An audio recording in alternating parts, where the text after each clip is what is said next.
Alright, so this is a very annoying noise. I'm sure you can hear it.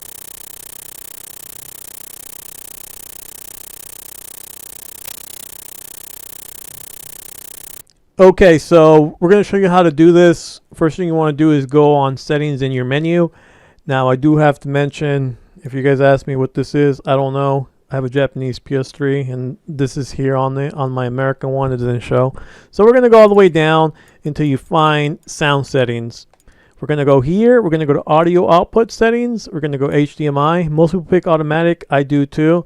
But for some reason when I pick automatic, it ticks some of the boxes. So we're going to go to manual. And as you can see, you just want to have linear PCM 2 channel 48 and 44. So we're going to get rid of these guys. Once we got rid of these guys, these are the only ones left. And pretty much do that and boom. That's about it. Now you don't ever experience that weird noise anymore. Let's go check it out.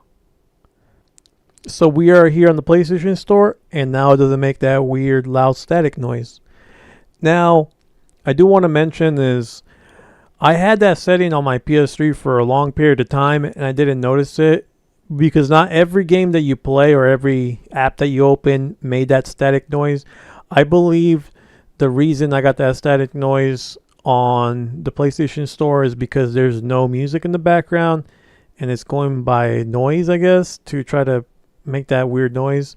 I did play another game. I don't remember what game it was because this happened like last year, but there was a game that just did it as well. So you probably won't notice until you're messing around with some apps or games, and then while you're recording it pops out. So hopefully this helped.